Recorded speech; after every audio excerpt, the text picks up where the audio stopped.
Do you think that in order to lose weight, you need to track every single almond that you eat and go with the scales in the kitchen, weighing every single bit of food that you do?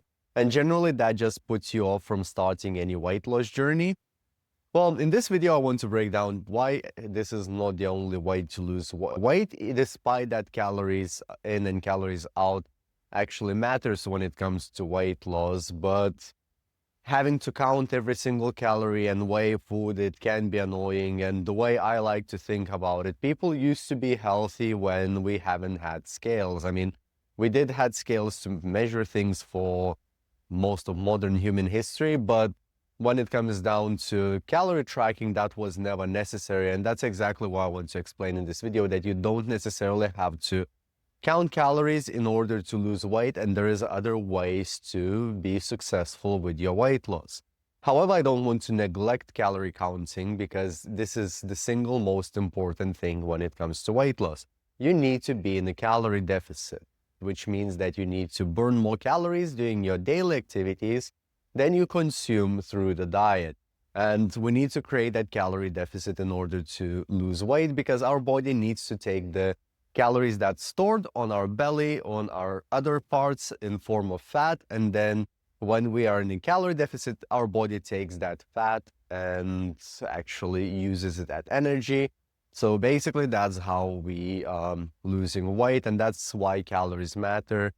So I don't want to say that it completely doesn't matter how many calories you eat. It would be utterly stupid, because it's still the single most important factor when it comes to weight loss. And the way I like to think about calories is like maintaining your financial budget at your home. Some people would do that on a spreadsheet. Other people just know the things that they should or shouldn't buy. And both ways work. So, well, how do you lose weight without calorie counting? Now, make sure that you're having 3 meals a day. No snacks, no desserts, just 3 proper meals.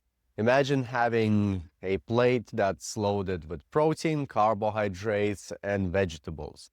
If you're imagining your plate, one of the most important factors is having your protein intake fairly high. Without counting, it's hard to give specific numbers, but generally I suggest people to eat 1.6 to 2.2 grams of protein per kilogram of body weight. If they're lifting weights, they need to go higher. If they are not lifting weights, you still need to hit around 1.6 grams of protein per kilogram of body weight. And that protein should come in a form of like eggs, chicken. It can be cheese. Some tend to be fatty, so go for leaner cheese. Turkey, Greek-style yogurt is a good one. Steak. Quinoa is a good source of protein. It's also a source of carbohydrates. You can use tofu for vegan sources, edamame beans. So there is plenty of ways to increase your protein. So 1/3, if we're talking about meat, 1/3 of that plate should be protein. Then another third of your plate should be like full of vegetables, whatever you prefer, broccoli, tomatoes, whatever you prefer, really. There's no difference. And then the other part of your plate should be carbohydrates, because carbohydrates, if you're training, that's something that will fuel you through activity. So carbohydrate could be simple potatoes, as long as they're not deep fried. So if you just roast some potatoes with not too much oil and just some spices, that would be a good source of carbohydrates, and that would keep you full for a long time. That's one of the main reasons why I want people to increase their protein, because protein takes a long time to digest and it keeps you fuller for longer. And that's why you want to keep your protein on the higher end. It also helps you to repair your muscles and generally works well in repairing tissues throughout our body, just from a day-to-day damage by, well, normal bodily processes, really. And if you try that for a couple of weeks and the weight is still not coming off, reduce the amount of carbohydrates you're having and add more vegetables. But try to make sure that your vegetables are not mixed with oil or not cooked in butter, because butter and oil will significantly increase the calorie intake, because oil is high, well, fat is high in calories, and you want to limit the use of it, because that's one of the common mistakes that people make. I eat healthy, but they pour a half a pan of oil to fry their chicken or soak their potatoes in oil to roast them. That's quite a common mistake that people make when it comes to weight loss. So be careful of your oil use, and yeah, just generally, if you're not losing weight, increase the vegetables, reduce the carbohydrates. And if you are finding yourself hungry all the time, increase the protein, because it means that you're not eating enough. Another thing that you should limit is liquid calories and high calorie snacks. A common mistake that can just wipe out the calorie deficit is simply having your latte in the morning and having few biscuits. So that latte alone will have a couple of hundred calories, then biscuits themselves will probably add another 500-600 calories, which will completely destroy your calorie deficit. Having a high calorie drink in form of coffee is going to increase your calorie intake, and having biscuits will also increase your calorie intake. So you know that you shouldn't really be having those biscuits as snacks. So I think it's a good idea to change your coffee for flat white or black coffee, or drink tea without milk if it comes down to hot beverages. Also, if you like sugary drinks and fizzy drinks, maybe it's a good idea to swap for zero sugar options. And to be honest, UK government started limiting the refills, which is a little bit funny. It will not tackle the obesity, but I have a mixed opinion. I think it's a good step forward. I personally only consume diet fizzy drinks. They're still not 100% healthy, but through fizzy drinks, you just simply drinking sugar, which doesn't come with fiber and doesn't come with anything that slows down the digestion. So all it does is just fills you up with calories that your body doesn't necessarily need. In ideal circumstances, you would like to drink water, but if you like a bit of a taste in your water, go for sugar-free alternatives of those fizzy drinks or beverages that you like.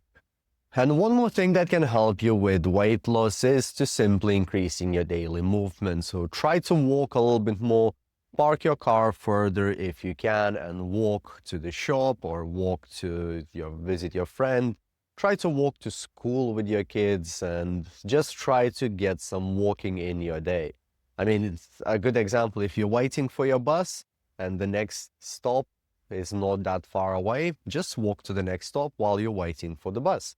And that's the simple way of increasing your daily movement. You see, I'm not even suggesting that go to the gym, hit the weights and things like that. There's plenty of different ways to increase your activity. For example, taking this afternoon, I will cycle to work, which is 40-minute cycle instead of 15-minute car drive.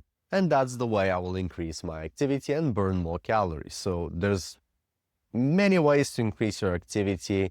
Spend some time with your kids, try to play a sport with your kids. You can simply increase your activity if you look for those opportunities, and that will help you to lose weight as well, because all we do is we're increasing calorie expenditure and we are burning more calories without even having to track them. What we also have to understand that calorie tracking has its own place.